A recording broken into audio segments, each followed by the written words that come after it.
बिस्मिल्लाहिर्रहमानिर्रहीम। अस्सलामुअलैकुम वरहमतुल्लाहि वबरकातुहू।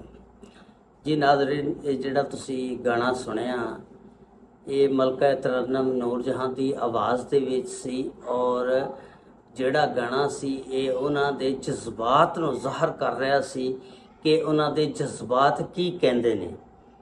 ते ये फिल्म निक्के हुंदियां दा प्यार उहदे विच ये गाना शामिल किया गया सी। ये गाना क्यों शामिल किया गया, इहदी की तारीख आ। कोई भी यार जिस वेले कोई फिल्म बनती है या कोई गाना लिखिया जाता उहदे पिछे कोई ना कोई गल या वजह होंदी आ, उहदी तारीख होंदी आ, जिहदी वजह ना फिर ओह फिल्म की शक्ल दे विच बना के या गाने की शक्ल दे विच बना के उन्होंने फिर ज़ाहिर किया जाता और फिर मुआशरे के अगे रखा जाता। इस तरह ये फिल्म दे विच जिहड़ा गाना शामिल किया, इहदी की वजह सी, क्यों शामिल किया, वो सारी तफसीलात इस वीडियो दे विच मैं तुहानूं दसांगा। लो जी, जे चैनल ते नवे हो तो चैनल नूं सबसक्राइब और शेयर और लाइक जरूर कर देना। तुहाडीआं मुहब्बतां दा बड़ा शुक्रिया।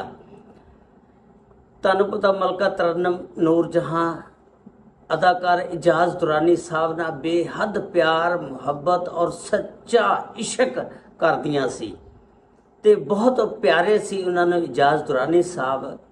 लेकिन ये कुदरती गल आ कि ओह शादी जिहड़ी ज़्यादा देर ना चल सकी, विच अदाकारा फिरदौस आ गई। बस ओह इन्हां दा जिहड़ा प्यार मुहब्बत सी ना, इश्क, ਉਹਦਾ इंजाम जिहड़ा तलाक की शक्ल दे विच फिर अलहदा हो जाता सी। ये एक अलहदा स्टोरी आ, बड़ी दुख भरी कहानी आ। ते ये गाना इस फिल्म दे विच क्यों शामिल किया गया वो सारी तफसीलात तुहानूं मैं हुण दस्सण लगा कि जिस वेले अदाकार एजाज दुरानी साहब फिल्म की शूटिंग करते हुंदे सी किसी भी स्टूडियो दे विच, ते मलका तरन्नम नूरजहां नूं जिस वेले पता लग जाता सी कि अज एजाज दुरानी साहब ने लेट घर आना, तो फिर वो अपने हथ नाल बहुत अच्छा लजीज खाना तैयार करके उन्हां वास्ते फिल्म स्टूडियो लैके जांदियां हुंदियां सी। यानी उन्हां नूं इन्ना प्यार सी, मुहब्बत सी। ते जिस वेले फिल्म स्टूडियो लैके जांदियां हुंदियां सी कि उन्हां दी कोशिश हुंदी सी कि ये खाना भी मैं अपने हथ ना खिलावां, इहदियां बुरकियां तोड़ तोड़ के उहदे मूँह दे विच मैं खुद पावां। और जिवें बच्चे ने छोटी छोटी बुरकियां करके पांदा मूँह च, यानी वो शर्म दी भी नहीं सी हुंदी किसी कोलों। कोई मैनूं देख रहा या मैनूं की कवेगा, यार देखो ये अपने शौहर नूं खाना खिला रही, अपने हत्थां तोड़ तोड़ के बुरकियां उहदे मूँह दे विच पा रही आ। वो इस गल दी परवाह नहीं सी करदी हुंदी। उन्हां नूं प्यार दी मुहब्बत ही इन्ना ज़्यादा सी।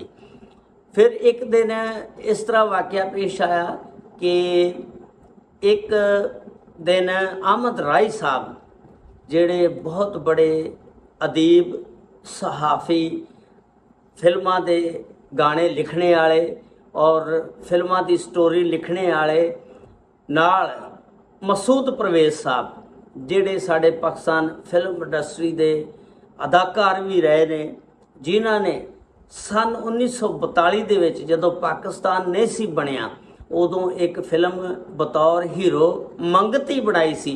उहदे विच भी इन्हां ने हीरो का किरदार अदा किया और फिल्म भी बड़ी गोल्डन जुबली उस फिल्म ने हासिल की और लाहौर दे विच 60 हफ्ते तक चलती रही ते बहुत हिट फिल्म हुई सी। ते अदाकार ये जिहड़े सी मसूद परवेज़ साहब ये बहुत पढ़े लिखे आदमी सी।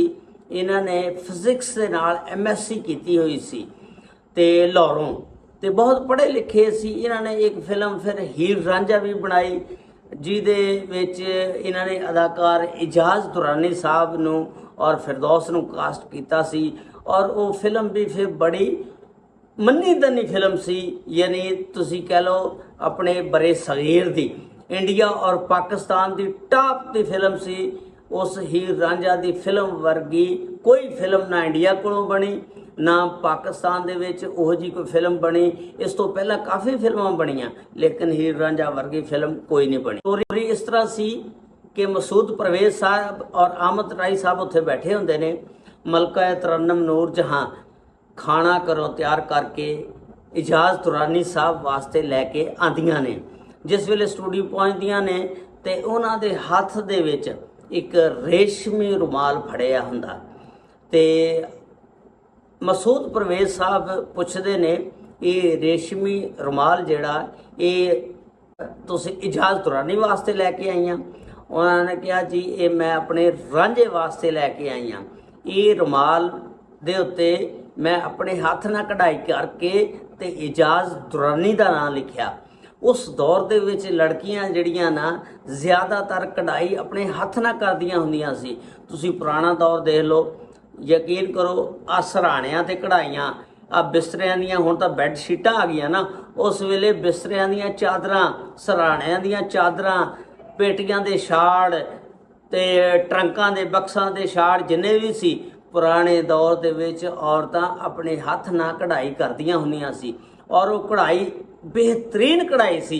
और अपने दाज वास्ते जिहड़ी भी लड़की सी वो सारी कढ़ाई अपने हथ नाल करके अपना दाज लैके जांदी हुंदी सी। अच्छा, वो रेशमी रुमाल जिस वेले वेख्या मसूद परवेज़ साहब ने, उन्होंने कहा जी मैं अपने हाथ नाल तैयार किया, ये उत्ते कढ़ाई भी अपने हाथ नाल कीती है, इजाज़ साहब वास्ते लैके आई हाँ अपने रांझे वास्ते। उन्होंने कहा इसदा मतलब तू इजाज़ साहब नूं रांझा कहना शुरू करता तो हुण सानूं भी फिर रांझा कहना पैना ते असीं भी फिर इनूं रांझा कवांगे। वो प्यार दे नाल कहण लगे ते उस वेले जो ही मसूद परवेज़ साहब ने रेशमी रुमाल देखिया ते उन्हां दे दिमाग दे नाल क्लिक कर गया रुमाल। फिर उन्होंने आइडिया आया कि क्यों ना जिहड़ा रेशमी रुमाल लैके आईयां ने इहदे उत्ते कोई फिल्म बनाई जाए। तो उस वेले वो बैठे मसूद परवेज़ साहब और आमद राई साहब बैठे सी ते मसूद परवेज़ साहब ने आमद साहब नूं कहा कि आमद राई साहब जरा इहदे मुतलक सोचो, असी जिहड़ी फिल्म बना रहे हैं निक्के हुंदियां दा प्यार, उहदे कुछ गाने लिखे गए ने, उस फिल्म दे विच इस गाने नूं शामिल करो, रेशमी रुमाल दे उत्ते गाना लिखो। ठीक है जी, मैं गाना लिख देंगा। तो वो 1969 दे विच फिल्म निक्के हुंदियां दा प्यार रिलीज़ हुई, जिहदे विच अदाकार इजाज़ और नगमा बेगम ने बहुत अच्छा किरदार अदा किया। और फिर वो आमद राई साहब दूसरे दिन गाना लिख के लियाते ने। जिस वेले लिख के लियाते ने उन्होंने मसूद परवेज़ साहब के अगे पेश करता गाना, उन्होंने पढ़िया वेख्या, उन्होंने कहा बहुत ज़बरदस्त। उन्होंने कहा कि हुण वजाहत अतरे साहब नूं बुलाओ, इसकी मौसीकी तैयार करे, इसकी धुन तैयार करे। इसकी धुन जिहड़ी आ मौसीकी वजाहत अतरे साहब ने तैयार की, जिहड़े रशीद अतरे साहब के बेटे सी, बहुत पाए दे वो भी मौसीकार सी। उन्होंने भी उसकी मौसीकी बहुत अच्छी तरह तैयार की थी। तो वो फिर वजाहत अतरे साहब जिस वेले बुलाते ने, उन्होंने बेहतरीन मौसीकी तैयार की थी। फिर जिस वेले मलका तरन्नम नूर जहां ने वो गाना सुनिया तो मलका तरन्नम नूर जहां बहुत खुश हुई। उन्होंने वजाहत अतरे साहब ने कहा कि मैनू लगदा तुसीं अपने वालद तो भी अगे जावोगे। उन्होंने खुश होके अपने पर्स दे विच जिंदे भी पैसे सी सारे कट के वजाहत अतरे साहब नूं बतौर इनाम दे दिते, यानी इन्नियां खुश हुई। और फिर इस तरह फिर ये फिल्म जिहड़ी आ इजाज़ दुरानी और नगमा बेगम दी सी, जिहड़ी निक्के हुंदियां दा प्यार 1969 दे विच ये फिर गाना उहदे विच शामिल कीता। ते ये गाना बहुत फिर हिट होया। इस गाने की वजह ना फिर फिल्म जिहड़ी आ कामयाब हो गई। तो उम्मीद आ तुहानूं ये स्टोरी पसंद आई होएगी।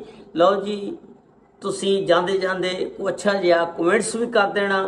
अगले व्लॉग दे विच इंशाअल्लाह असीं तुहानूं फिर मिलांगे। बड़ी मेहरबानी, तुसीं अपना कीमती टाइम कट के मेरी वीडियो वेखी।